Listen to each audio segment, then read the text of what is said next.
Ok, c'est super. Et ben voilà. Donc, merci Michael d'être présent aujourd'hui euh, avec nous pour cette session des conférences de la FECOP. La FECOP, c'est l'association francophone d'éco-psychologie qui a été créée il y a un peu plus de 2 ans par moi-même et Johan Zweskar. Et dans la FECOP, on a ce cycle de conférences où l'objectif, c'est de donner la parole à différents courants, différents endroits de l'éco-psychologie, différentes questions aussi euh, sociales, philosophiques, politiques qu'il y a en ce moment. Et aujourd'hui, je suis vraiment heureuse, enfin, j'en parlais en off avec toi, mais je suis vraiment heureuse de créer cet espace avec toi de parole, parce que justement, il s'agit d'aller interroger les enjeux politiques de l'éco-psychologie à l'heure actuelle. Et, euh, et pour avoir déjà un petit peu discuté avec toi et voir un peu ton évolution de parcours, eh bien, tu es un peu une des personnes, en tout cas, qui à l'heure actuelle porte ce sujet-là. Et donc, je suis très heureuse de t'entendre aujourd'hui. Est-ce que tu serais OK, Michael, pour te présenter?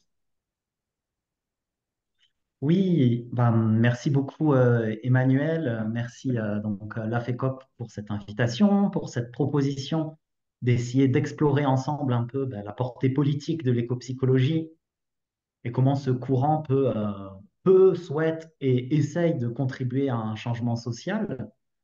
Euh, Peut-être avant de commencer, préciser que je ne suis pas forcément très à l'aise avec l'outil numérique. Je crois qu'il y a une part de moi qui ne souhaite pas devenir à l'aise avec l'outil numérique. Mais j'espère que on va pouvoir ensemble quand même pouvoir partager voilà, un moment de réflexion, un moment d'échange, un moment voilà, de partage qui sera fructueux pour nos différents engagements respectifs. Euh, ouais, tu m'as proposé de me présenter.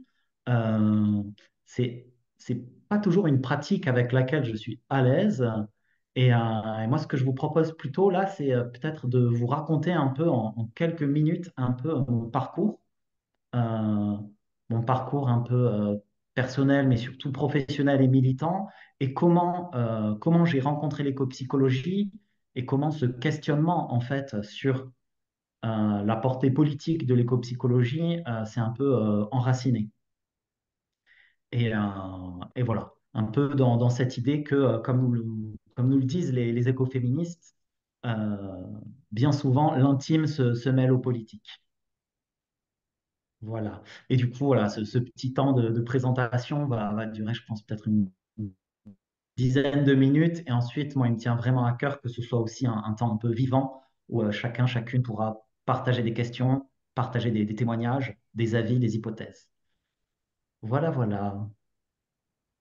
Alors, attends, je regarde un peu vos visages pour me connecter à vous. Et c'est Mm. parti. Donc voilà, donc moi c'est Michael. Je suis dans le sud-ouest de la France. Aujourd'hui, j'ai 34 ans et à la base, j'ai un parcours d'éducateur spécialisé en fait. Je travaillais pendant une dizaine d'années avec des adolescents en grande difficulté et en fait, on travaillait ensemble au sein de lieux de vie et d'accueil, au sein de séjours d'apaisement en pleine nature. Et c'était des projets de plusieurs mois, hein, vraiment, de projets qui se conçoivent comme des alternatives à l'enfermement psychiatrique ou pénitentiaire. Et donc, pour parler concrètement, en fait, on vivait avec des jeunes en grande difficulté pendant plusieurs mois, voire plusieurs années, dans des microstructures d'accueil, avec un quotidien rythmé par le lien au vivant, avec beaucoup de randonnées, avec de l'apiculture, avec du maraîchage, avec des chantiers terre-paille. On s'occupait des abeilles, on s'occupait des chèvres. Et, euh, et voilà, avec cette idée, en fait, d'un apprentissage ensemble, du vivre ensemble, du vivre en commun, dans le lien au vivant. Alors, pourquoi est-ce que je vous parle de cette expérience? Parce que ça m'a beaucoup porté, ça m'a beaucoup nourri. Euh, c'est des projets qui sont pas toujours beaucoup visibilisés. Pourquoi? Parce que les professionnels qui y sont engagés, ils sont pleinement engagés. On ne compte pas nos heures. Euh, Et donc, du coup, il n'y a pas toujours de temps qui est accordé voilà, à la mise en valeur de ces projets-là, même s'il y a quelques bouquins qui ont pu être écrits et même s'il y a une structuration en réseau qui existe aujourd'hui de ces projets-là, notamment voilà, de séjour éducatif et de rupture, ce qu'on appelle le réseau OSER, OSER. Et en fait, pour le dire autrement, bah voilà, c'était des projets qui s'enracinent un peu dans une autre vision de l'éducation, une autre vision du soin, inspirée de l'antipsychiatrie, inspirée de la psychothérapie institutionnelle, mais inspirée aussi de l'IPNA, donc l'intervention psychosociale par la nature et l'aventure, qui est aujourd'hui notamment diffusée au Québec. Et si je vous parle un peu de cette expérience-là, c'est parce que bah, j'ai pendant longtemps été en fait assez frustré et assez attristé de voir que ces initiatives-là étaient peu soutenues par les pouvoirs politiques. Euh, alors que différentes études qui ont été pu faites ont montré qu'elles apportaient une plus-value dans le bien-être, dans la santé psychique de ces adolescents. On avait très peu de soutien financier, euh, alors que nos séjours et nos accueils en lieu de vie, en microstructure, coûtent moins cher qu'un accueil en centre pénitentiaire, par exemple, en établissement pénitentiaire pour mineurs, en institut thérapeutique éducatif ou pédagogique, en psychiatrie ou en institution fermée. Ben, nos projets étaient peu soutenus. Euh, et j'ai vu du coup de nombreux collègues, de nombreuses associations mettre la clé sous la porte. Euh, Alors qu'on faisait appel à nous pour très souvent des situations de crise, des situations auxquelles les institutions habituelles n'arrivaient pas à répondre. Et en fait, tout ça m'a commencé en fait, à me questionner à partir de, je dirais, 2017-2018, voilà, sur le lien entre pratique d'éducation, pratique de soins et enjeux politiques. Euh, à quoi est-ce que nous contribuons quand on développe des projets d'éducation et de soins, et peut-être même à quoi est-ce que parfois nous contribuons malgré nous, sans le savoir. Et, euh, et c'est ce questionnement-là, en fait, qui m'a amené à reprendre un parcours de formation en psychologie, parce que j'avais envie d'aller plus loin et j'avais l'espoir de pouvoir avoir une fonction de psychologue militant. Euh, mais il se trouve que je suis pas allé au bout de cette formation. En fait, je me suis arrêté en master 2 à quelques mois de l'obtention du diplôme parce que c'était en 2018 et du coup, j'ai été pris à ce moment-là, comme de nombreuses autres personnes, par la vague montante d'éco-anxiété.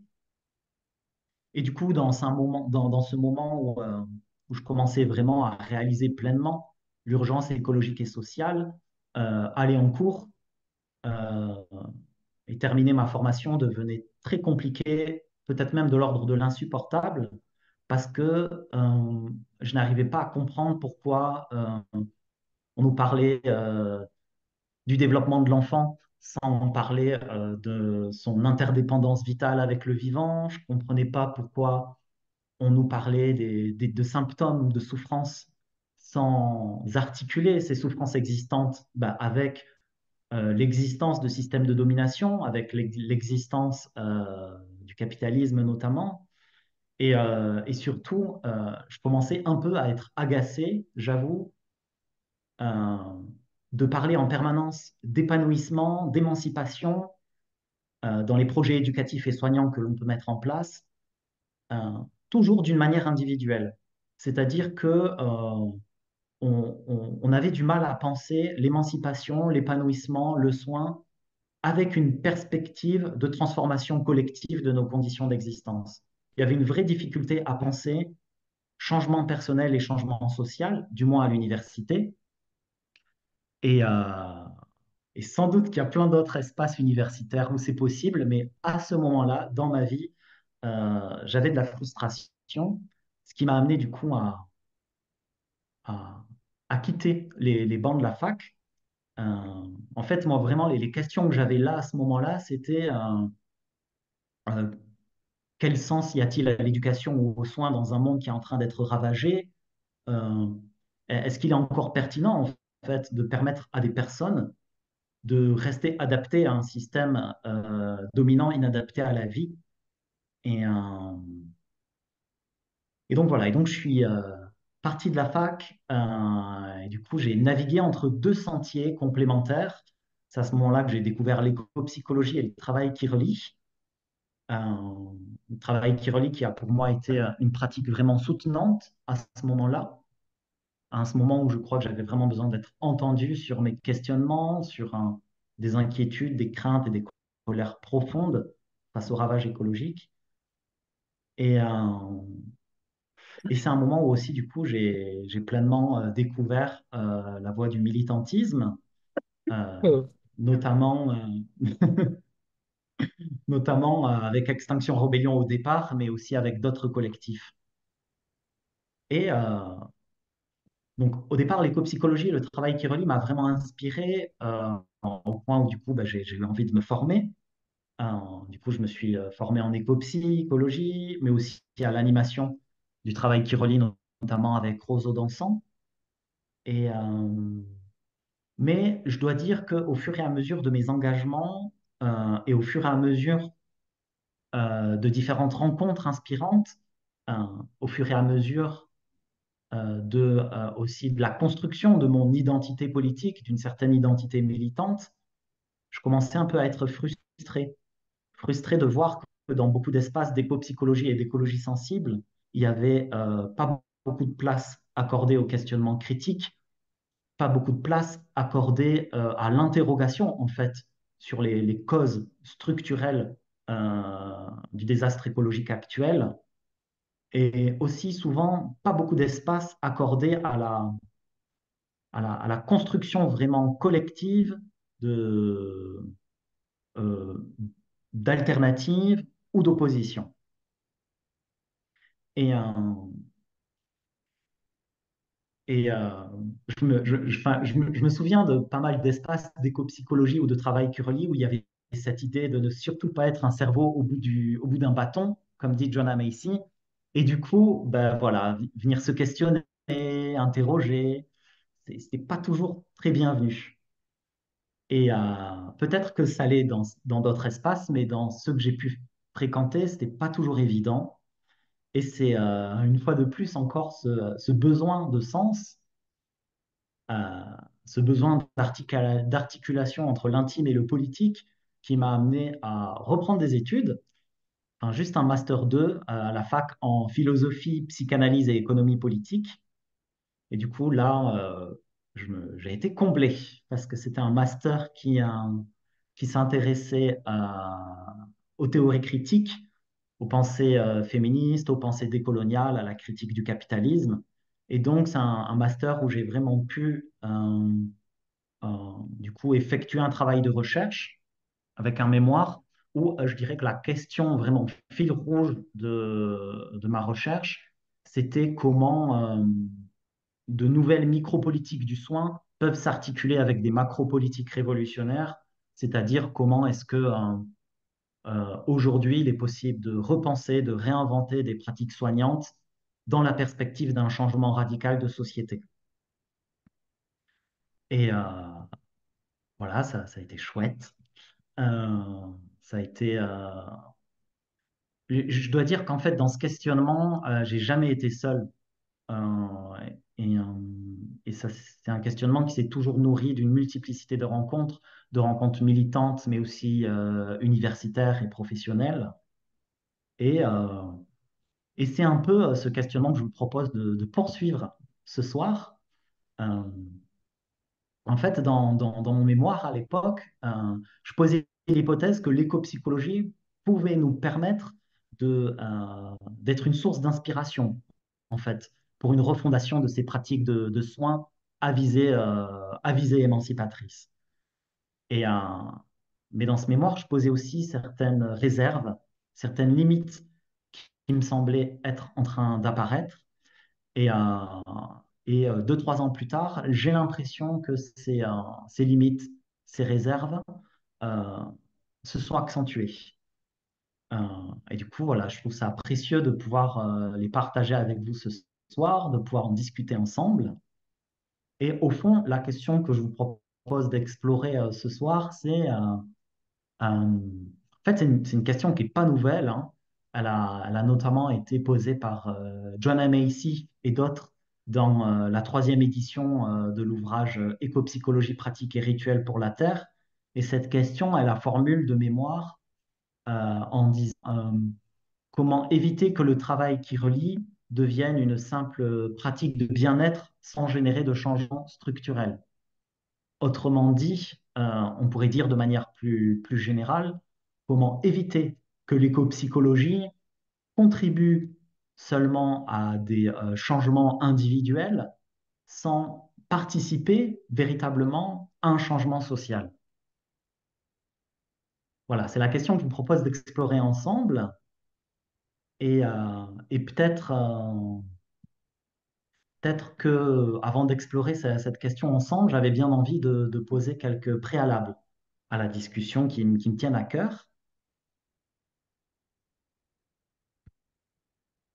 Ah, je vous vois. Ah, c'est bon, je vous vois. C'est vraiment pas facile de parler devant un écran. J'ai l'impression de faire un monologue, d'être un robot. Alors, les petits préalables qui me tiennent à cœur avant ces temps d'échange et d'exploration. euh, ouais. Le premier préalable, c'est que cette interrogation que je vous propose et qui est aussi peut-être sans doute la vôtre, s'inscrit dans une démarche d'éducation populaire. C'est-à-dire que c'est un questionnement qui se situe au niveau social et au niveau politique. Euh, le deuxième préalable que j'aimerais poser, euh, c'est l'idée de dire que cette invitation à la pensée critique implique parfois, comme nous le dit la philosophie, de savoir penser contre soi, c'est-à-dire de savoir penser contre ses propres intérêts, d'arriver à remettre en question sa position sociale dans le souci de l'intérêt général, dans le souci de l'intérêt commun, dans le souci d'un intérêt humain et non humain. Le troisième préalable qui me tient à cœur, c'est de dire que mon interrogation ce soir que je vous propose ne vise pas la recherche d'une adhésion unanime. Euh, je ne recherche pas le consensus et j'ai envie de dire, célébrons nos points de désaccord. En fait, moi, ce qui me tient à cœur ce soir, c'est d'essayer d'éclaircir des points de débat, voire des points de tension qui existent aujourd'hui au sein de l'écopsychologie, qui ne sont pas toujours visibilisés, en faisant le pari en fait de la richesse du dissensus et de la richesse des complémentarités des points de vue.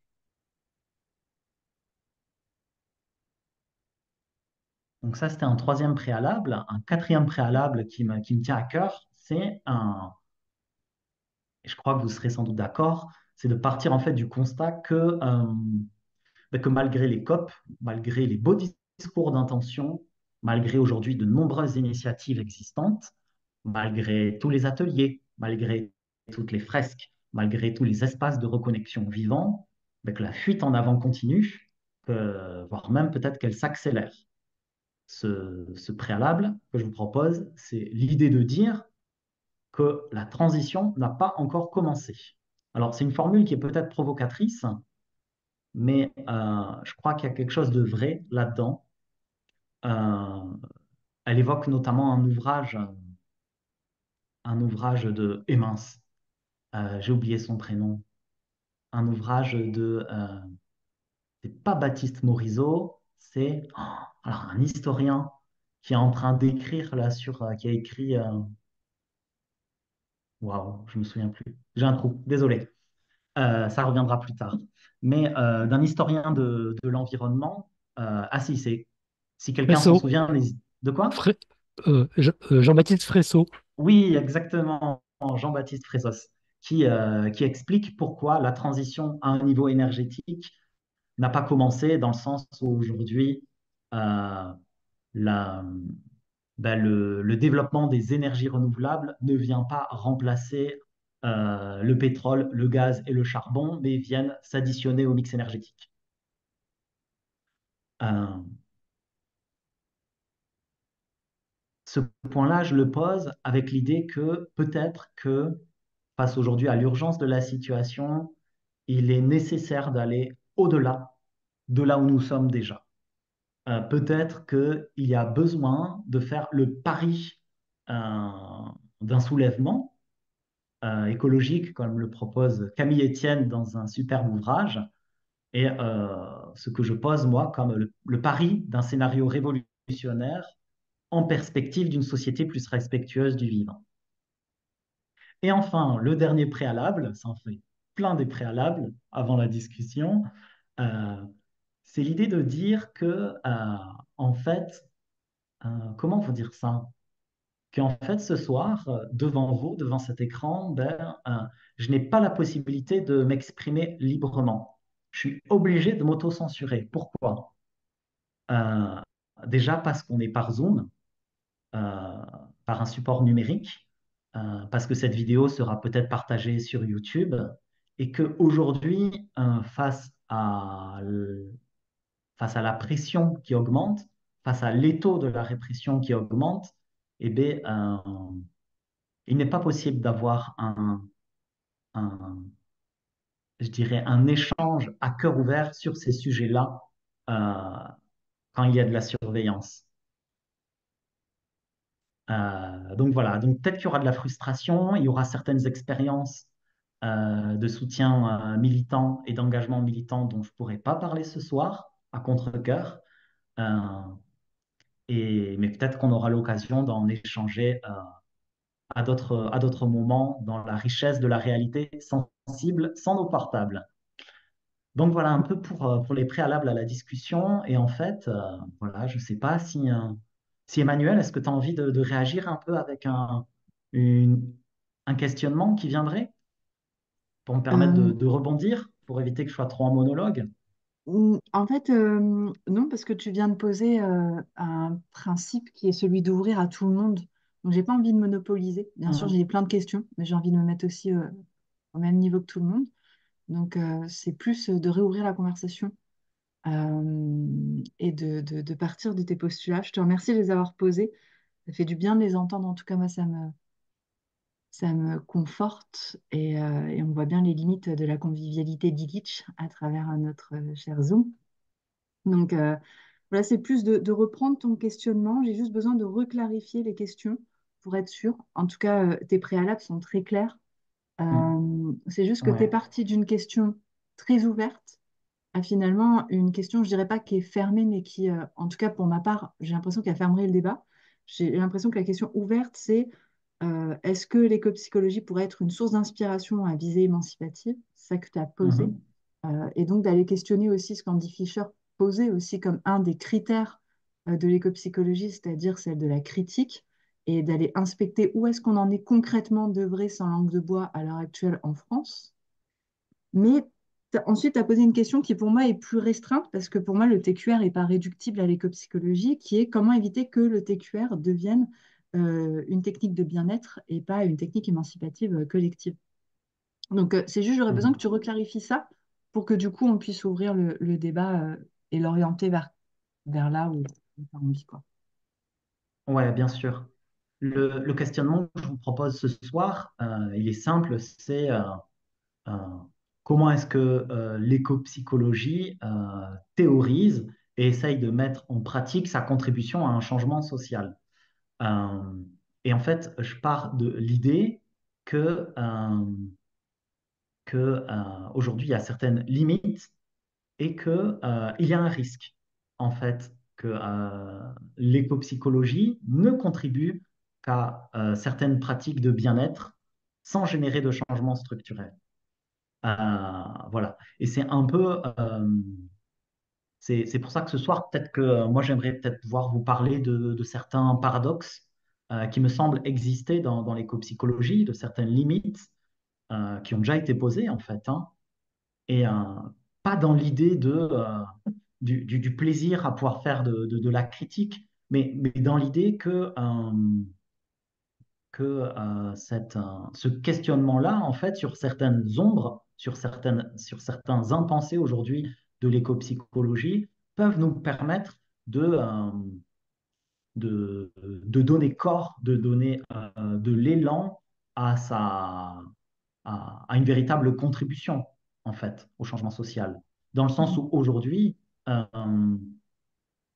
l'éco-psychologie, telle qu'elle se déploie, notamment en France, j'ai l'impression, est assez éloignée des mouvements sociaux, assez éloignée des mouvements écologistes, assez éloignée des associations, même si ici et là, il y a quelques liens qui se tissent, euh, on ne peut pas dire qu'il y ait un véritable ancrage de l'éco-psychologie dans les pratiques militantes.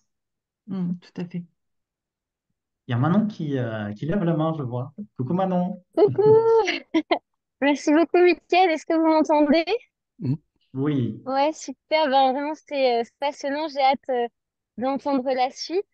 Et j'avais une petite question en t'écoutant parler, parce que finalement, si on lit les textes fondateurs de l'éco-psychologie, je pense à Théodore Roszak, Johanna Macy, ou même Star Wars, par exemple, avec l'écoféminisme, il y a cette portée politique, il y a cette portée aussi historique, et il y a cette vision complexe des phénomènes.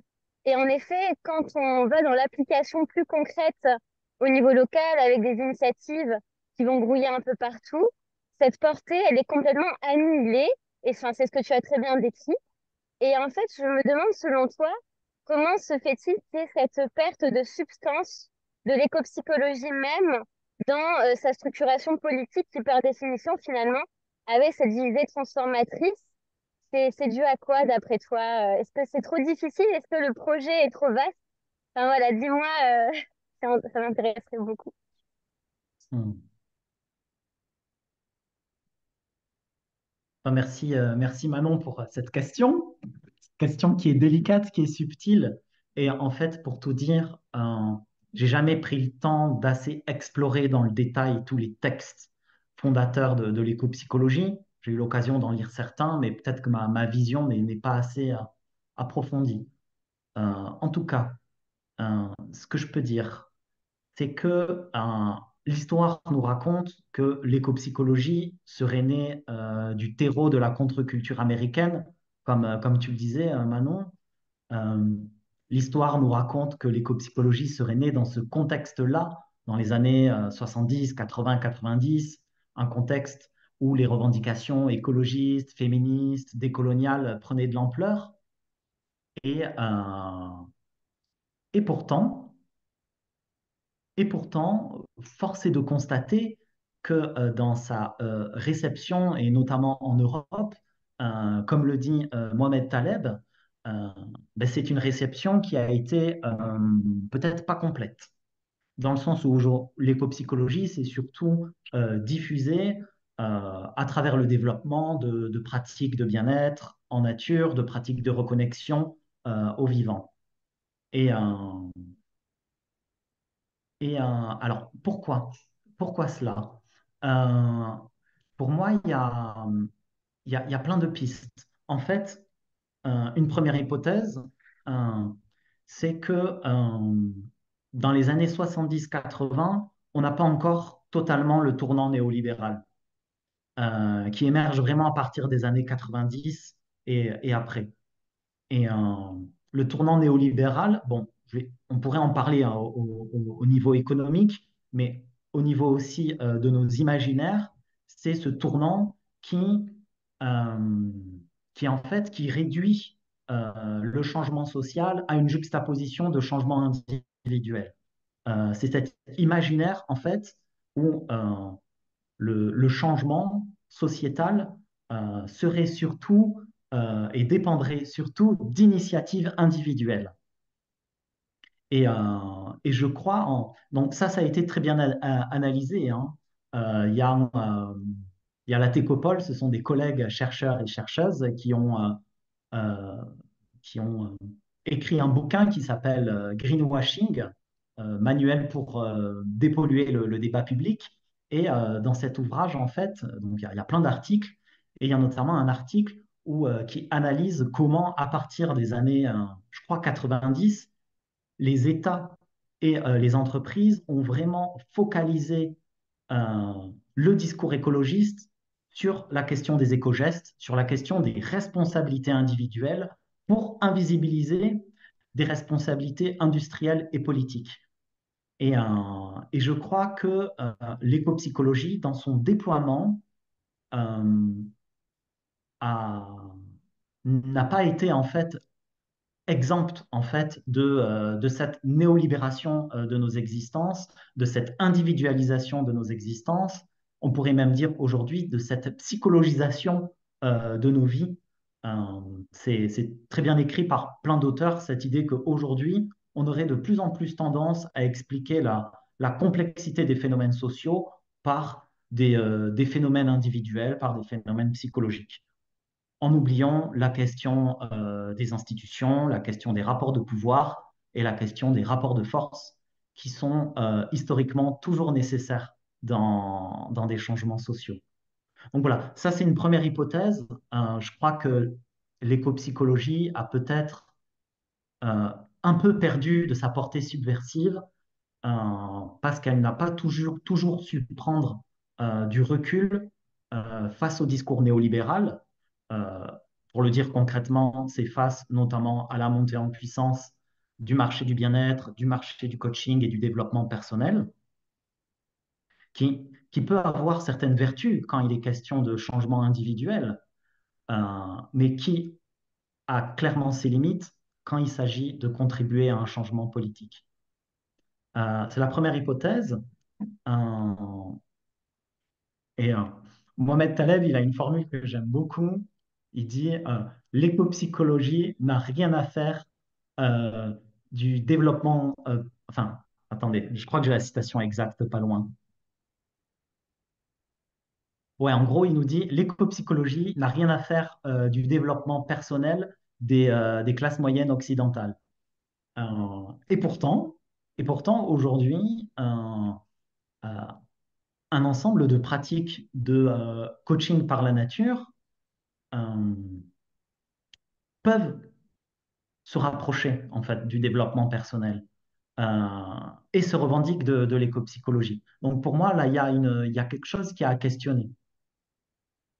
Euh, mais bon, là, on entre encore dans une autre question.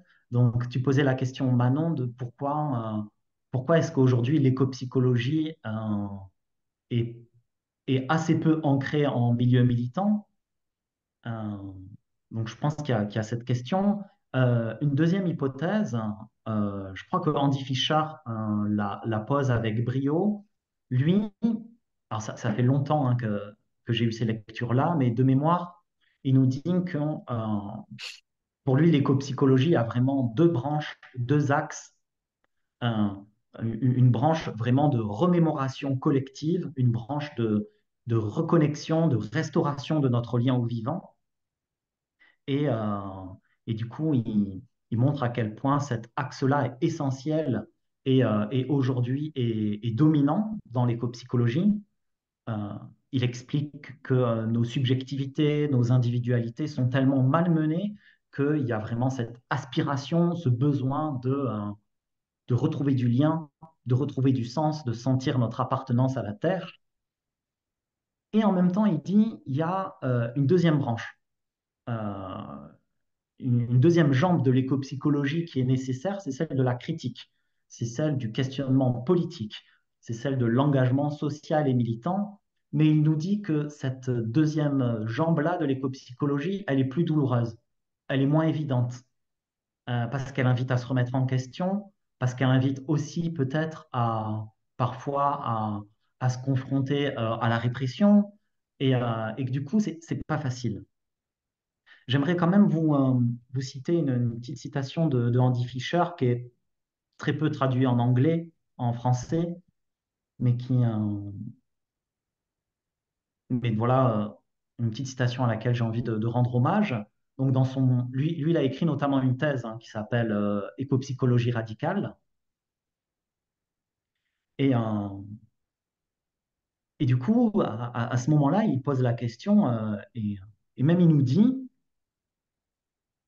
Euh, donc c'est une traduction personnelle, hein. Donc j'espère ne pas trop déformer les propos d'Andy Fisher, j'espère qu'il ne m'en voudra pas. Il nous dit, de grandes piles de recherche et de littérature évoquent et soutiennent maintenant l'affirmation selon laquelle la nature est bonne pour votre santé mentale et que pour être pleinement vivant, nous devons être en contact avec un monde vivant. L'écopsychologie nous dit qu'il faudrait pouvoir prendre soin de soi pour pouvoir prendre soin de la Terre. Mais cela ne nous mène pas bien loin. À l'heure actuelle, en effet, et c'est le constat qu'il pose, l'écopsychologie contient une contradiction majeure. Elle relie la santé humaine à la santé de la Terre, mais elle ne lie pas de manière convaincante sa théorie et sa pratique à la lutte contre les systèmes qui détruisent la Terre et produisent l'esprit étranger à la nature. En fait, ce que pose là, je crois, Andy Fisher, c'est qu'il y a comme une forme d'oubli du social, une forme d'oubli du politique de la part de l'écopsychologie quand elle évoque la reconnexion au vivant. Alors, bien sûr, ce n'est pas toujours le cas, mais il y a cette tendance-là qui existe et, ce n'est pas le seul à le dire, hein. Même Michel Maxime Heger dit régulièrement que la portée critique de l'écopsychologie a jusqu'ici été assez peu développée. Et bon, j'aurais d'autres hypothèses à partager sur pourquoi aujourd'hui l'écopsychologie se développe surtout dans sa dimension euh, écopratique, écothérapeutique.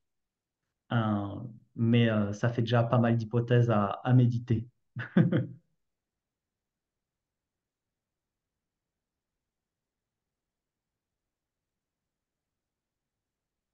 Bon.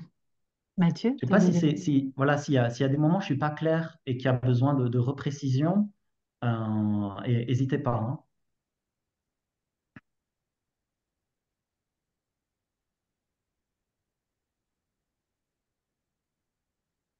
Catherine?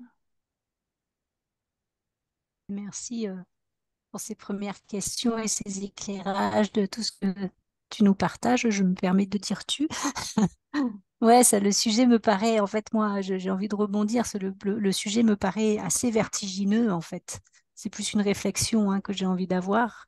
C'est marrant parce que ce sujet, en fait, je commençais cette question, je me la suis posée cette semaine, en fait. C'est vraiment quelque chose qui est en train dont je suis en train de prendre conscience en lisant plusieurs articles. Là, j'ai mis en place un laboratoire et d'exploration autour justement du travail qui relie et des enjeux. Et c'est plus une réflexion, c'est-à-dire en fait, euh, ce que j'ai le sentiment, c'est qu'on essaye, enfin, je dis on, ou j'essaye, on va dire comme ça, puisque je facilite aussi des ateliers, d'aller toucher les gens là où ils sont.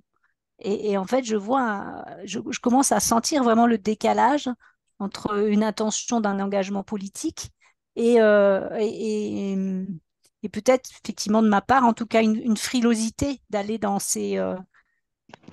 vraiment d'aller toucher ces aspects-là parce que je vois il peut y avoir des réactions par rapport à ça. Je me rappelle une fois, j'ai un des premiers ateliers, il y a une personne qui a dit, ah, mais moi je suis venue, je pensais que c'était un atelier de développement personnel.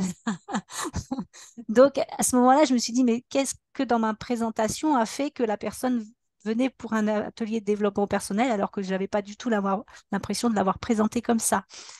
Et je vois à quel point, quand je propose la pratique, j'ai besoin peut-être de faire ce travail de clarification, en fait.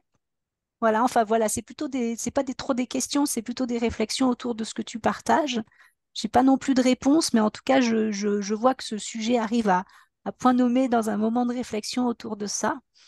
Et, euh, et oui, je me rends compte qu'effectivement, la manière dont ça peut être présenté, enfin l'éco-psychologie, ou en tout cas ce que j'en ai entendu, puisque moi j'ai découvert avec le MOOC qui avait été fait de la transition intérieure, donc c'était quand même très lié à ce moment-là à ça, quoi, c'est-à-dire quelque chose où on va d'abord voir ce qui se passe en nous, enfin voilà, donc du coup, oui, merci pour ces questions qui viennent alimenter, j'ai pas de réponse, mais en tout cas, je vois à quel point ça résonne avec une réflexion qui est en cours chez moi, quoi. Voilà. Hmm. Merci Catherine. J'ai pas de réponse non plus. Euh, mais c'est vrai que je suis assez étonné en fait de voir comment à la base, par exemple, tu parles du travail qui relie, comment à la base le travail qui relie est né avec Joanna Macy et d'autres euh, d'une pratique de soutien militante ou, ou au moins d'une pratique qui visait vraiment à transformer l'apathie, la tristesse, la peur, le découragement en élan pour une société plus respectueuse du vivant. Et, et aujourd'hui, le travail qui relie est n'a plus forcément cet ancrage-là dans les luttes, dans les espaces d'opposition, de création radicalement différentes, mais c'est surtout une pratique qui aujourd'hui se développe dans différents réseaux de bien-être, dans différents réseaux et également aujourd'hui une pratique qui est de plus en plus présente en entreprise et en multinationale. Euh, c'est quand même quelque chose qui, je pense, doit nous interroger. Euh, Est-ce que ça fait sens d'aller proposer à des salariés de chez Vinci ou de chez Total de partager leur éco-émotion? Euh, Comme est-ce que ça fait sens d'aller partager une fresque du climat chez Vinci et chez Total? Enfin, pour moi, c'est le même questionnement euh, je crois qu'il ne faut pas sous-estimer la capacité de récupération du capitalisme. Il ne faut pas sous-estimer la capacité en fait du capitalisme à utiliser toute critique ou toute remise en question pour pouvoir créer de nouvelles parts de marché. Le capitalisme se distingue vraiment, je crois, par cette faculté à transformer des élans, des aspirations collectives à des aspirations de changement individuel, à des aspirations de changement dans nos modes de consommation. C'est très, très étonnant. Et Théodore Roszak le pose un peu hein, quand il théorise la contre-culture.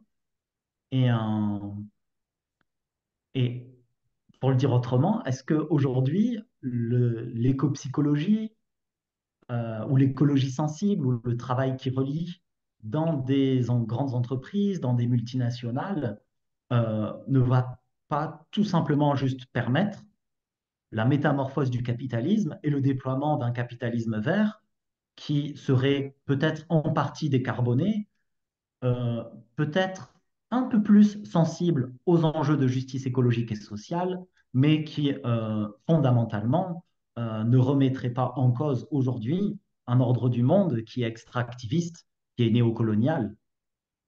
Et ça, je crois que c'est important de se poser cette question-là. Euh, voilà. Où est-ce que j'interviens euh, et à quoi est-ce que je contribue? Parce que c'est dans le sens où nos intentions ne suffisent pas. On peut avoir de superbes intentions. On vit aujourd'hui dans un système qui est complexe et ces intentions peuvent, je crois, très souvent, malgré nous, être détournées. Parce que les forces idéologiques et politiques du système dominant sont tellement puissantes que c'est difficile de ne pas se faire récupérer, de ne pas être instrumentalisé. Juste envie de compléter, je reprends parce qu'on est on est là-dedans sans rentrer dans une conversation, c'est que j'ai lu justement un article il n'y a pas longtemps qui critiquait le travail qui relie en disant que c'était plutôt du travail qui, euh, qui conduit, parce qu'il y avait cette intention justement à la base de Joanna Macy bah, d'œuvrer dans du militantisme, quoi. Et en fait, c'était posé le travail qui relie dans un aspect critique que du coup, c'était pas du qui reliait, mais qui voulait amener quelque chose. Et moi, je me suis dit, mais oui, évidemment, c'est ça. Je veux dire, l'intention, elle est claire, c'est du militantisme, quoi. Mais voilà, c'est marrant. Il y a aussi des Hmm. critiques qui arrivent aujourd'hui en disant que le travail qui relie, finalement, c'est manipulateur, quoi. Donc, Hmm. voilà. Donc, je finis juste là-dessus. Je veux qu'il y a quelqu'un d'autre Hmm. qui a levé la main, mais voilà.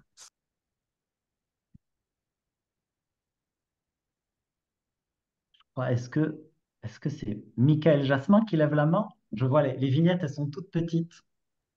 Oui, c'est Michael. Hmm. Oui, c'est bien moi. Oui, bonsoir, bonsoir Michael, bonsoir Emmanuel, bonsoir tous, toutes. Euh, Michael, c'est des sujets qu'on a déjà eu l'occasion d'aborder et ouais, je suis très content de t'entendre et de voir comment ça s'approfondit et ça se précise. Alors évidemment, j'ai des réactions et j'ai beaucoup aimé tes préalables. Je suis pas d'accord sur tout, hein, évidemment. Il y a des choses où il y a pas de consensus et c'est essentiel de pouvoir en parler. Et je trouve en fait beaucoup trop rare ces temps d'expression comme là celui que tu proposes, où vraiment on peut être à même de se confronter et d'aller questionner tout ça. Alors moi, première, je vais partir en fait de points que tu as posés. Il y a juste deux, trois éléments, deux, trois petites questions. Euh, voilà, tu dis que par rapport à l'éco-psychologie, si elle est voilà, comme vidée d'un certain sens et si elle ne participe pas à un changement social. Alors moi, j'ai envie de te demander, mais où, selon toi, commence le changement social? C'est vrai que pour moi, il commence en fait dès l'individu et les mouvements de balancier en termes de mentalité et de société, elles se font jamais dans les majorités silencieuses, mais toujours dans les quelques pourcents de personnes engagées et qui effectivement font bouger les choses. Voilà, donc il y a voilà, où commence le changement social. Une autre question rapide, voilà, tu dis, en reprenant effectivement la position de Jean-Baptiste Fressos, hein, il n'est pas le seul, mais c'est important ce qu'il rappelle, hein, c'est ce temps de latence entre les moments de production d'effets de serre et le temps voilà, de réaction, d'absorption et de comment ça s'imprime concrètement dans la crise climatique. Et tu dis, voilà, la transition n'a pas encore commencé. Alors moi, c'est vrai que je ne suis pas d'accord. Hein, je dirais que mon ressenti est que, évidemment, nos capacités de réflexion, d'analyse, nos imaginaires vont beaucoup plus vite. Hein, ça nous prend 3 secondes pour ça, alors que les changements structurels, euh, eh bien, c'est voir, c'est en décennies que ça prend. Et quelque part, la situation, elle résulte de pollutions qui ont été engagées en fait il y a des dizaines d'années. Et ce qu'on est en train de polluer maintenant n'affectera le système Terre en partie, bien que aussi plus tard. Hein. Donc il y a des temps de latence extrêmement longs. Et je pense qu'on doit aussi prendre ça en compte. Donc pour moi, la transition, elle a commencé. La preuve, on en parle. Et puis un troisième petit point, sur la réduction du travail qui relie à pas que du bien-être, bon, je pense que c'est clair que on est, selon nos engagements ici et puis au-delà, porteur du travail qui relie, hein, quand on a l'élan de s'engager dedans, on n'en est pas entièrement responsable.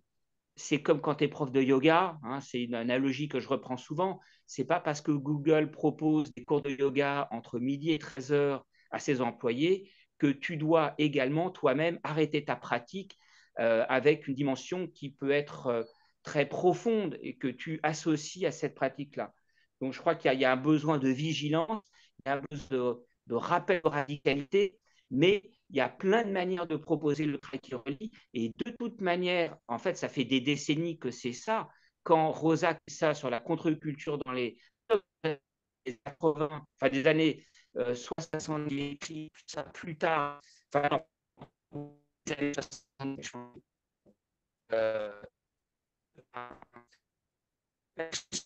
se confondent, c'est un petit peu les mêmes de conscience écologique, c'est-à-dire la question de ces rapports de force, la question de ces minorités agissantes et toutes les désillusions qui peuvent aussi survenir. Donc, on ne peut pas réinventer la roue. C'est bien d'appeler au grand soir. Voilà, c'est vrai que concrètement, enfin, voilà, moi, je suis un peu aussi réticent dans l'idée que, comme s'il y avait un grand soir révolutionnaire qui allait changer la face du monde. Voilà, voilà, je ne suis pas sûr que ça soit le bon biais pour enclencher le changement dans les mentalités des gens. Bon, voilà, j'ai été un peu très long. voilà, la question c'était où commence le changement social, sur ce parallèle entre la rapidité de nos imaginaires et le temps de latence pour que les pollutions et les perturbations puissent vraiment se mettre en tir. Et cette question de vigilance, de radicalité qu'a rappelé, mais on ne peut pas empêcher les gens de faire du travail qui relie, parfois à la manière dont ils se le cuisinent eux-mêmes. Voilà. Merci Michael, pour ces questionnements profonds, délicats. Sur ta première question, donc là, bien sûr, c'est pas des réponses hein, que j'apporte, c'est voilà, un, un éclairage, une hypothèse. Et bien souvent, je sais pas. En fait, la plupart de mes hypothèses changent chaque semaine. Mais sur ta question de où commence le changement, euh, euh, je suis pas sûr. Je suis pas sûr que l'individu soit le premier acteur du changement social. Euh, il y a toute une littérature en fait qui s'oppose à cette idée-là. Euh, Est-ce que, enfin, pendant très longtemps, par exemple, quand on reprend la littérature anarchiste ou marxiste, euh, il n'y a pas vraiment de moment où on prend comme exemple l'individu pour qu'il puisse travailler sur lui-même et contribuer à un changement, comme si le changement social, ce serait juste une simple juxtaposition, addition de changements personnels. Dans cette littérature marxiste, anarchiste, anticapitaliste, on, on parle de nécessité d'engagement collectif, on parle de nécessité de construction de rapports de force, on parle de nécessité d'expérimentation à plusieurs. Euh, à ce moment-là, l'individu n'existe pas. Qu'est-ce que je veux dire? Quand je dis l'individu n'existe pas, c'est même l'écopsychologie qui nous le dit, que l'individu n'existe pas. Nous ne sommes faits que d'interrelations, nous ne sommes faits que d'interdépendance. Et il y a, il y a Miguel Benassayag qui a écrit un ouvrage qui s'appelle euh, Euh, c'est un ouvrage en fait sur les nouvelles figures de l'agir où il pose cette question-là. Et il se demande si aujourd'hui, pour penser le changement social, faire en permanence référence à la figure de l'individu n'est pas une pensée limitante. Et il y a, il y a un petit passage que j'aime beaucoup, que j'aimerais peut-être vous lire.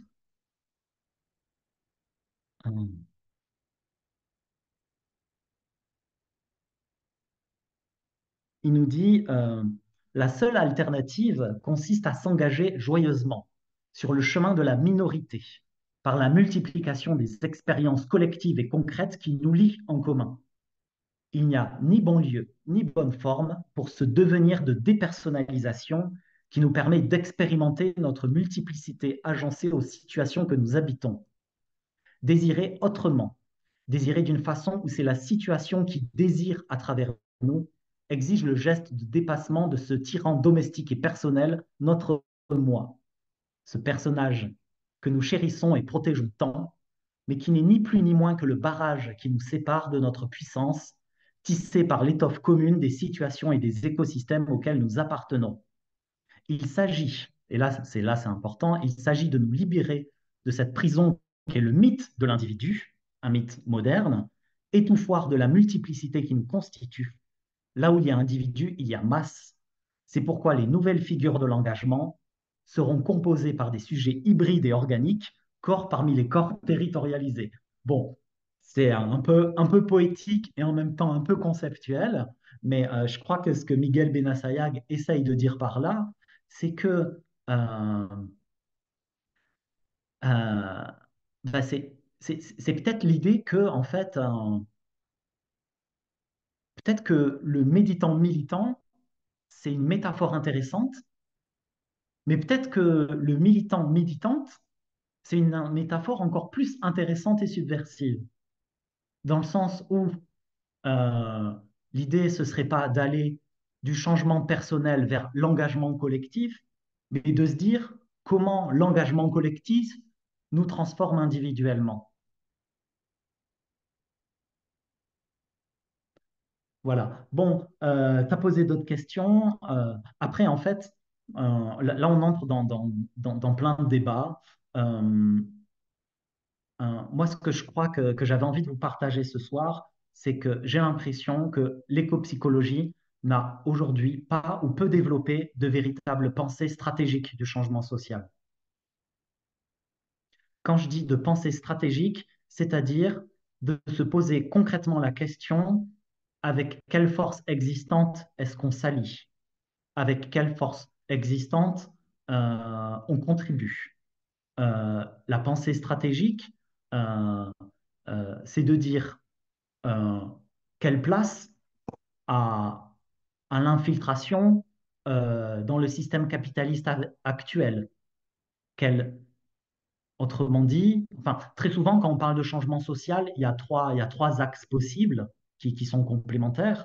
Il y a l'axe du changement au sein des institutions. Voilà. Comment est-ce que l'écopsychologie pense qu'il est possible de changer les institutions au sein des institutions? Comment l'écopsychologie pense qu'il est possible de changer les entreprises au sein des entreprises? Ça, c'est le premier axe qui est possible pour contribuer au changement social. Moi, pour ma part, je crois qu'il a beaucoup de limites. Euh, et on a deux autres axes du changement social, qui est l'axe d'opposition, l'axe de lutte, l'axe de confrontation, c'est-à-dire s'opposer à un système dominant aujourd'hui destructeur, lutter, sauver ce qui peut encore être sauvé. Et le troisième axe de contribution à un changement social, c'est celui, bien sûr, des créations d'alternatives. C'est l'axe de la construction d'expériences concrètes, euh, d'autres manières d'habiter la Terre. Euh, Ces trois axes de contribution au changement social, en fait, on se pose très peu la question collectivement. En fait, en travail qui relie, on se pose la question individuellement, avec les trois piliers du changement de cap de Joanna Macy. Mais, mais, mais c'est, par exemple, c'est très rare qu'après un atelier de travail qui relie, on se pose la question collectivement de, bon, à quoi est-ce qu'on contribue ensemble? À quoi est-ce qu'on s'engage? Qu'est-ce qu'on crée à plusieurs? Ce que je veux dire par là, c'est que je crois qu'aujourd'hui, il y a une part de l'éco-psychologie qui est hors sol. Je crois qu'il y a une part de l'éco-psychologie aujourd'hui qui euh, continue de s'adresser à des individus, mais a du mal à s'adresser à des collectifs, a du mal à trouver sa place dans les mobilisations réellement. Et pour le dire autrement, en fait, je crois qu'il y a une éco-psychologie, même autant mettre les pieds dans le plat. Euh, Aujourd'hui, l'éco-psychologie se diffuse surtout à travers les réseaux numériques, euh, par l'intermédiaire des GAFAM. Euh, et l'éco-psychologie est en grande partie commercialisée euh, en proposant des stages ou des formations ou des ateliers à des individus. Des individus qui souvent ne se connaissent pas, viennent de territoires différents, vont vivre ensemble une expérience de reliance, une expérience sans doute qui permettra de se donner une petite dose de spiritualité, une petite dose de bien-être, une petite dose de lien au vivant. Mais ensuite, à l'issue de ces stages, à l'issue de ces formations, bien souvent, nous revenons chez nous, nous revenons dans nos territoires, euh, à notre vie habituelle. Et, euh, et voilà, et ce questionnement que je pose, c'est comment est-ce que l'écopsychologie peut pleinement trouver sa place au sein des mouvements sociaux, au sein des mouvements écologistes. Et une hypothèse que je propose, c'est en contribuant aux soins et au soutien militant. Et peut-être qu'on pourra en parler un peu plus tout à l'heure. Je vais faire une petite pause pour allumer la lumière si ça vous va, et on pourra prendre d'autres questions avec grand plaisir.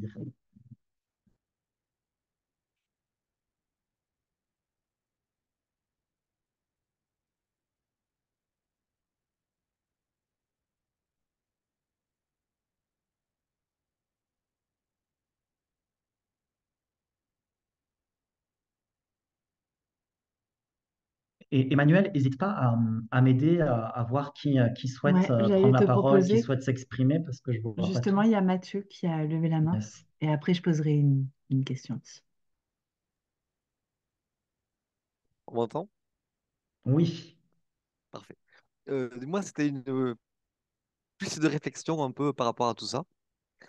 C'est le fait que par rapport à ce que tu disais, il y a une idéologie qui est le néolibéralisme qui est arrivé et qui, au niveau psychologique, a essayé de formater en disant l'être humain, c'est un profil très particulier et on doit tous s'adapter à ça pour s'adapter au capitalisme. Et face à ça, en psychologie, il y a un courant qui est arrivé en révolte qui est l'antipsychiatrie. Et l'antipsychiatrie, son objectif, c'est de dire on est contre les visions néolibérales, l'important, c'est l'individu avec sa singularité. Et que c'est pas parce qu'on est différent que c'est pathologique et qu'il faut se transformer au profil néolibéral. Le but, c'est que chaque singularité est fondamentale et crée du coup une diversité importante. Et pour moi, on est encore aujourd'hui pleinement dans ce courant-là. Et le problème, c'est que ça a créé deux gros problèmes dans la question aujourd'hui dont tu parles. C'est que d'un côté, on pense la question politique aujourd'hui à travers le regard individuel. C'est-à-dire qu'en fait, toutes les luttes aujourd'hui à gauche, c'est les luttes de collectifs, de luttes, en fait, de sommes d'individus qui mettent en avant les individus, la personnalité singulière qui n'a pas été prise en compte. Donc on met toutes les parties singulières qui n'ont jamais pris en compte et on les met en avant pour montrer on a oublié ça. Mais du coup, on ne pense pas le collectif. C'est-à-dire que le collectif dedans n'est que la somme de chaque singularité et non pas un collectif commun qui porte un message. Et le deuxième point que je vois important, c'est que la dynamique et la proposition apportée par l'antipsychiatrie, c'est de mettre en avant l'individu en tant que personne. Ce qui veut dire que dans ce courant révolutionnaire-là, il y a un truc qui n'est jamais remis en question, c'est que le psychologue, le psy, quel qu'il soit, a une démarche de neutralité bienveillante. Et cette démarche-là, en éco-psychologie, elle est profondément remise en question. Puisqu'on dit en fait, si on est neutre et bienveillant, on suit le mouvement et on suit du coup l'idéologie néolibérale.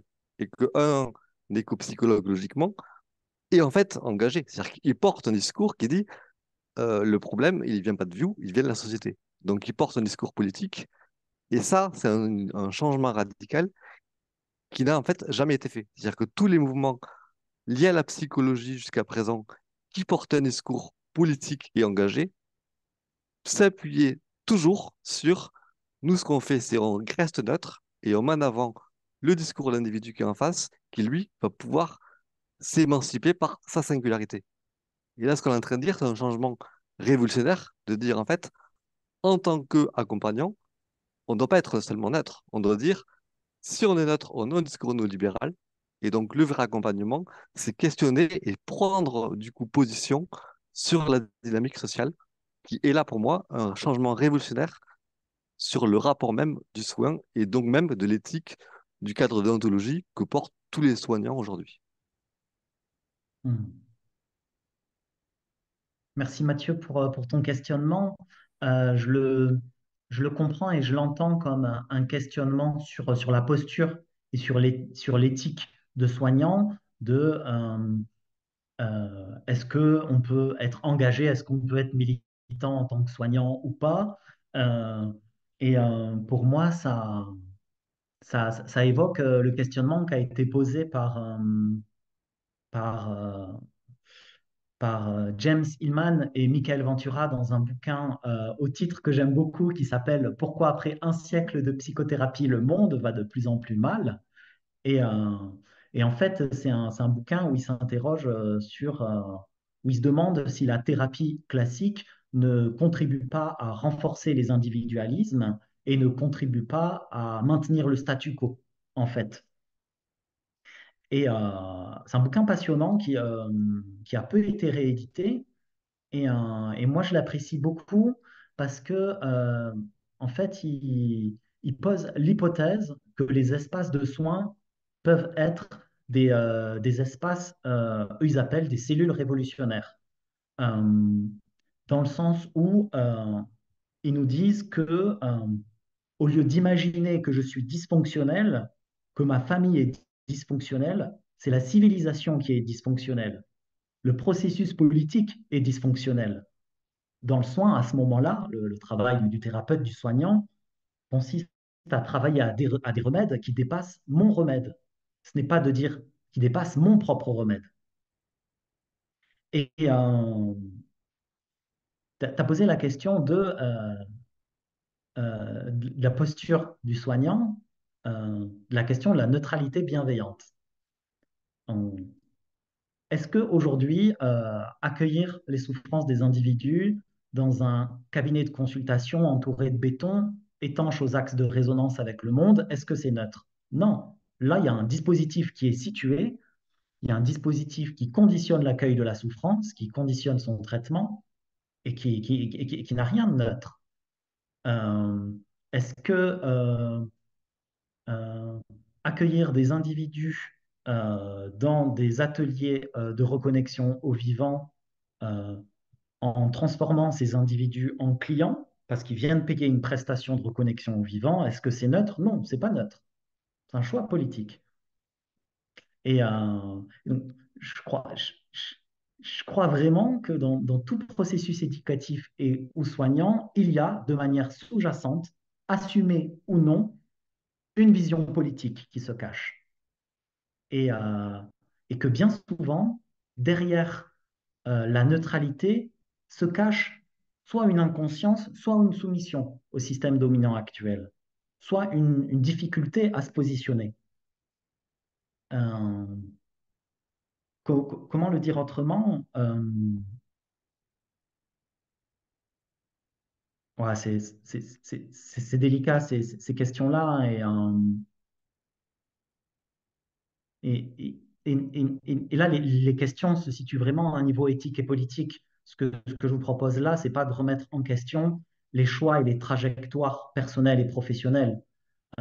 Aujourd'hui, bien sûr qu'au sein du capitalisme, on a encore besoin de professionnels du soin et de thérapeutes et de coachs euh,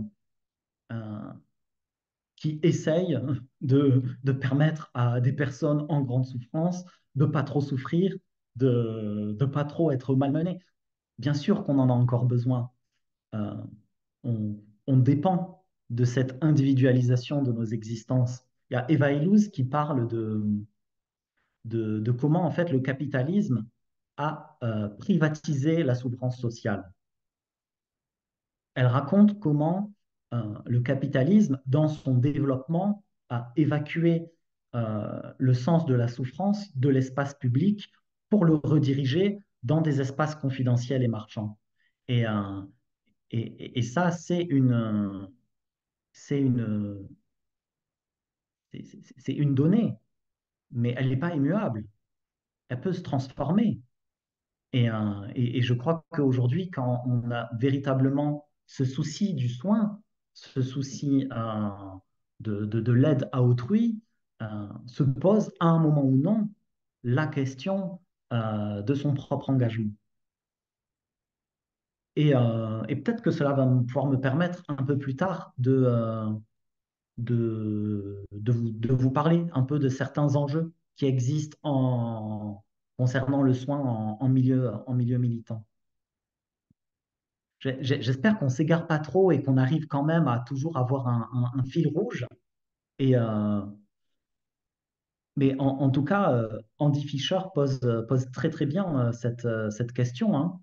Pour Andy Fisher, il est clair que la pratique éco-psychologique doit nous permettre de pouvoir nous soutenir dans l'opposition et dans la création d'autres manières de faire monde. C'est assez clair dans ses écrits.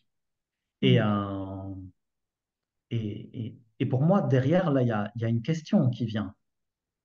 c'est qu'est-ce qui fait commun au sein de l'éco-psychologie aujourd'hui. Et aujourd'hui, je crois qu'il y a quelque chose qui, qui est étrange. C'est que l'éco-psychologie, pour le moment, euh, regroupe des pratiques d'accompagnement au changement individuel et des pratiques d'accompagnement à l'engagement collectif, à l'engagement militant. Et aujourd'hui, certaines personnes qui se revendiquent de l'éco-psychologie ne posent pas comme intention l'idée de contribuer à un changement social. Et alors, c'est quoi l'éco-psychologie? Et est-ce que c'est les militants, militantes de l'éco-psychologie qui doivent partir de l'éco-psychologie? Est-ce que c'est les, les coachs ou thérapeutes ou praticiens de développement personnel par la nature qui doivent sortir de l'éco-psychologie pour que l'éco-psychologie soit militante? Je ne sais pas. En tout cas,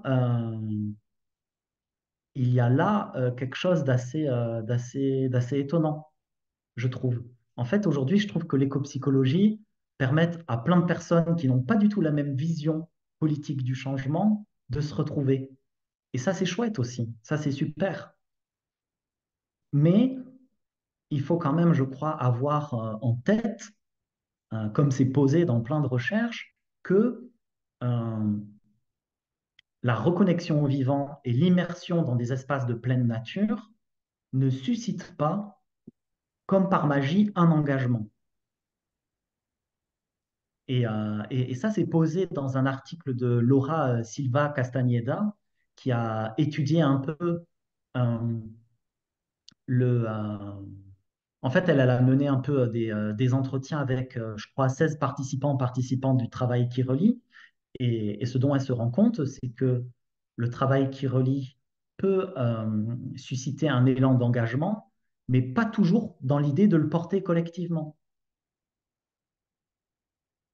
Et, euh, et moi, je l'ai vu, hein, j'ai accompagné pendant une dizaine d'années des adolescents en pleine nature.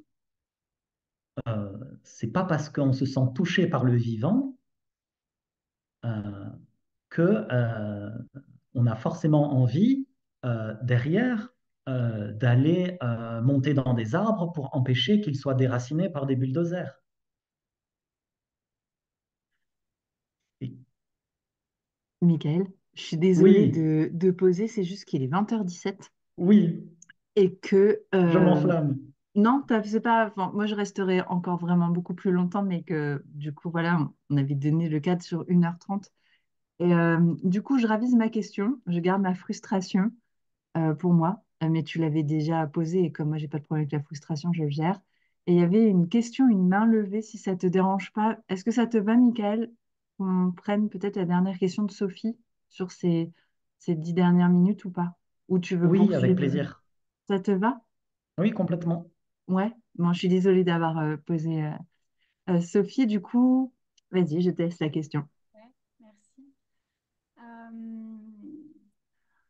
j'ai beaucoup aimé, enfin moi ce qui a beaucoup résonné dans ce que tu as dit, c'est comment le collectif peut transformer l'individu, comment l'expérience du collectif peut transformer l'individu.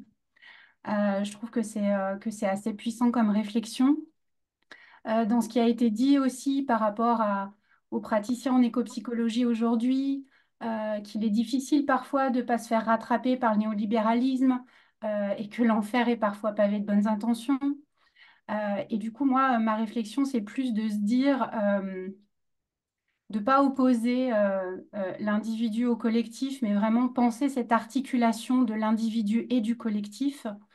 Et, euh, et en gros, aujourd'hui, dans une société que je trouve assez atomisée, très individualiste, comment on crée du collectif, en fait. Et donc voilà, je pense que oui, il y a des collectifs existants, mais comment on, on fait prendre conscience en fait de cette interdépendance, comment on peut véritablement s'inscrire dans un collectif et comment on arrive à créer du collectif là où c'est le règne de l'individualisme, quoi. Donc voilà, c'est juste une question. Je sais qu'il n'y a pas de réponse, euh, mais je pense vraiment que la question de l'individu a son importance, notamment dans l'intention. Et je pense que quand on est praticien en écopsychologie et que l'on propose de l'écopsychologie au public, justement, c'est très important d'être au clair sur l'intention que l'on pose. De mon point de vue, elle doit être politique. Et du coup, c'est très important à titre individuel de se poser la question de sa propre décolonisation, en fait. Et tant qu'on n'a pas fait ça, on ne peut pas avoir une intention qui soit politique en proposant des ateliers d'écopsychologie. Et c'est en ça que je vois que l'individu, dans son travail individuel qui le concerne, est indispensable. Et donc vraiment penser cette articulation individu-collectif et comment on peut faire naître de nouveaux collectifs aussi. Voilà, c'était juste ce que je voulais dire. Merci en tout cas pour toutes ces pistes de réflexion qui ont été vraiment très riches. Et moi aussi, je resterai bien plus longtemps. Hmm. Merci Sophie. Euh, j'ai entendu dans ce que tu formules, et on avait eu l'occasion d'en discuter, de comment dans ce questionnement sur la portée politique et militante, comment ne pas séparer le travail individuel et l'engagement collectif. Euh, et je crois que c'est vraiment une question qui est importante en fait.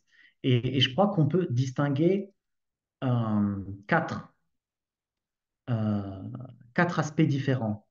Euh, Tout d'abord, le travail individuel, individualiste, c'est-à-dire le travail thérapeutique ou de coaching qui se fait auprès d'un individu et dont la portée est surtout le changement personnel. Ensuite, il peut y avoir le travail collectif individualiste. Ça veut dire, par exemple, des espaces de soutien et de parole assez classiques où le but est de se soutenir collectivement dans nos cheminements de vie personnels. Euh, Par exemple, je ne sais pas, dans des ateliers de soutien face à des addictions, le but, ce n'est pas de démanteler le lobby du tabac ou de l'alcool. Le but, c'est de s'aider collectivement à dépasser ses propres addictions. Ensuite, on peut avoir, et là on entre dans ce qu'on pourrait appeler le soin et soutien militant, on pourrait avoir le travail individuel, enfin, ou le travail individuel, mais qui n'est pas individualiste. Donc, je ne sais pas comment est-ce qu'on pourrait l'appeler. Donc, le travail sur soi politisé, le travail sur soi militant. Euh, Là, on peut rejoindre d'une certaine manière ce qui est théorisé autour de la transition intérieure.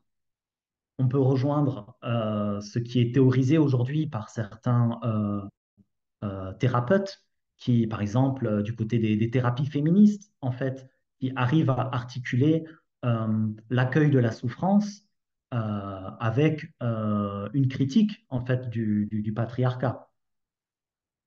Donc ça peut être... Et en fait, et c'est ce qu'on a aujourd'hui quand des camarades qui sont psychologues ou thérapeutes accueillent des activistes qui s'engagent pour la défense du vivant. Ils leur proposent un espace individuel de soutien, mais qui a une visée politique transformatrice.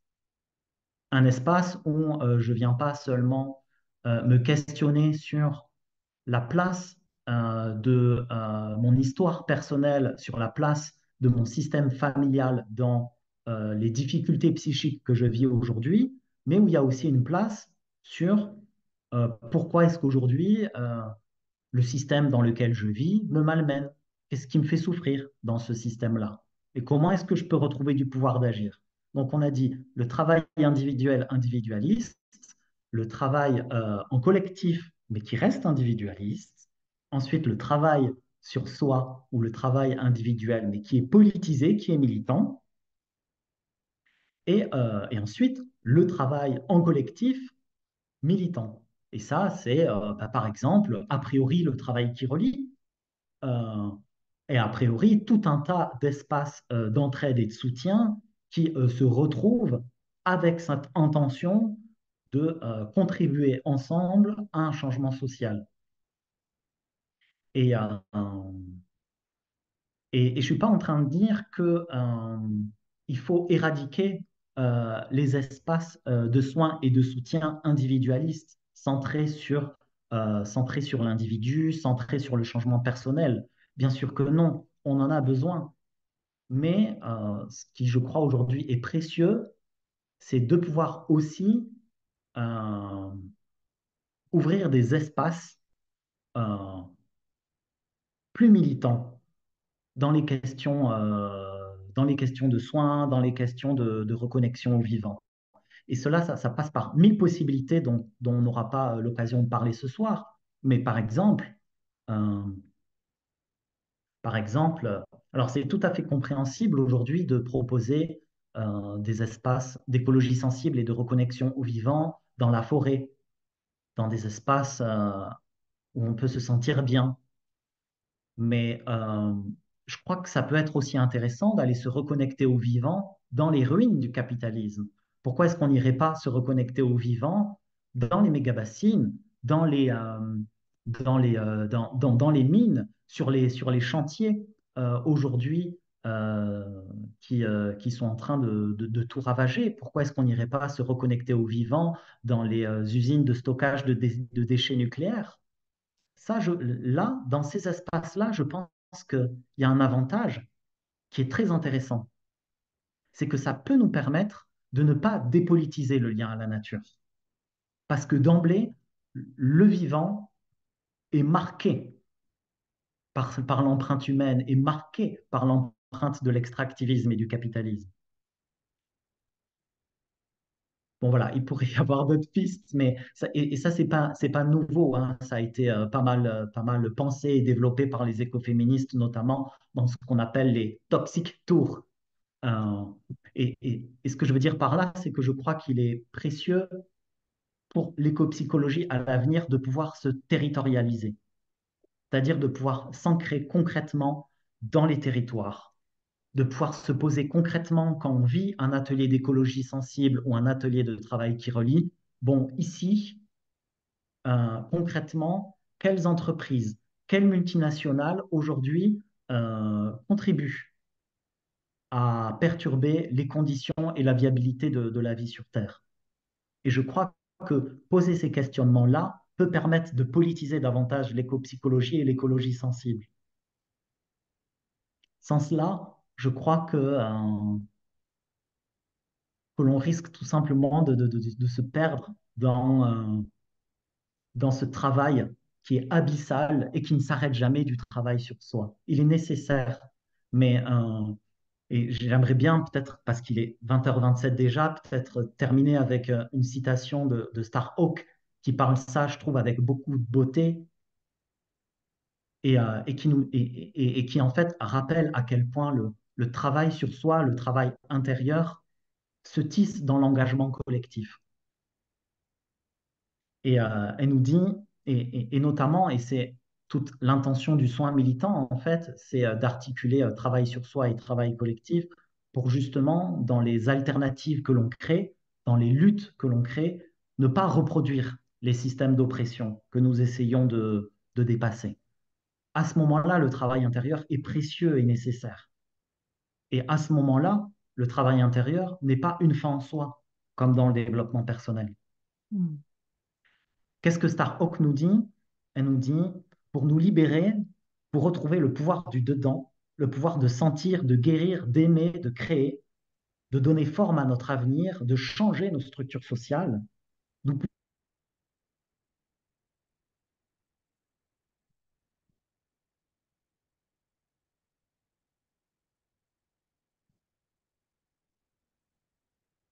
Ah, ça a coupé.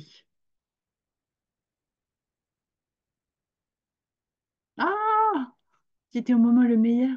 Non, c'était pas le meilleur parce qu'il y a eu plein de moments qui étaient vraiment, vraiment chouettes. Mince. On veut la suite. Bah oui, on veut la suite, c'est clair. Petit problème de bande passante.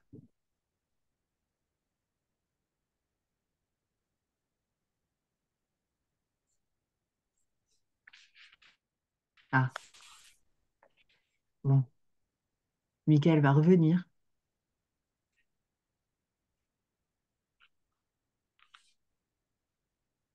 Ok. Hum, En attendant que Michael revienne, je serais assez curieuse de savoir là dans le chat comment est-ce que vous vous sentez en fait? Est-ce que qu'est-ce que qu'est-ce que ça fait pour vous un petit peu là cette soirée d'1h30? Pour moi, elle est passée hyper rapidement. Je serais bien restée encore plus longtemps. Quelles sont les réactions qu'il y a? Ah, Michael revient. Le temps qu'il arrive, comme ça nous fait un petit endroit où on peut sentir ce que ça fait. Je me sens animée. Ça va trop vite. Je suis d'accord. Hmm. Super, Michael. Oui, désolé. Je crois que Starhawk a été censuré par Zoom. Euh, non, mais mon écran s'est éteint subitement. Je suis vraiment désolé. C'est pas Euh, grave. Là, je suis sur mon portable. Super. Merci de ta réactivité, Michael. Alors, est-ce que tu vas nous terminer cette belle citation ou pas trop? Je la connais pas par cœur. Ah, Et mon écran d'ordi c'est sur est- l'ordi. ça fait des années et des années que je rescotche mon ordi pour qu'il aille au bout de son existence. Mais là ça a montré ses limites. Alors, du Voilà. coup, en attendant, Comme si ça, tu veux, peut-être, ça va vous inciter à aller lire Starhawk pour ok. ceux qui n'ont pas encore lu. Et du coup, en attendant, tu vois, j'ai demandé un petit peu à tout le monde dans le chat de dire comment elles et ils se sentent, comment c'est pour eux. Et du coup, on a des retours comme je me sens animée, ça va trop vite, c'est très inspirant, abattu et dynamisé, bel espace de questionnement. C'est passionnant, Michael est habité par son sujet et il a une vision nécessaire. À quand un livre ou une thèse sur toutes ces idées? Petit clin d'œil de Manon. Merci infiniment pour ces pistes de réflexion. Je dois vous laisser, je me sens l'envie d'approfondir.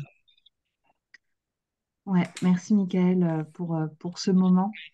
Euh, je ne vais pas embrayer sur le débat si tout ce que j'avais envie de dire, je vais vraiment le garder et tant pis. En tout cas, je te remercie chaudement parce que cet espace, s'il est nécessaire, euh, je suis heureuse en fait d'avoir senti tout ce que ça c'est venu faire émerger comme questionnement chez tout le monde. Pour moi, je te remercie, Michael, parce que c'est précieux. C'est à la fois des questions approfondies, enfin qui vont s'approfondir encore, qui prennent de l'épaisseur, de la consistance. Et j'ai presque envie de dire, je te réinvite en septembre ou en octobre pour qu'on reprenne ce sujet et qu'on aille un peu plus loin. Si l'envie t'en dit, en tout cas, pour moi, ce serait avec un grand plaisir. Hmm. Merci, j'ai été aussi très touché de tous ces échanges. Merci pour tous vos retours. Merci pour toutes vos questions précieuses. Et, euh, et je crois que la question avec laquelle j'aimerais vous quitter, c'est comment est-ce qu'aujourd'hui l'écopsychologie et les écopsychologues peuvent, peuvent être des alliés, notamment auprès des militants et des militantes qui aujourd'hui s'engagent, se mobilisent et, euh, et pour lesquels c'est dur.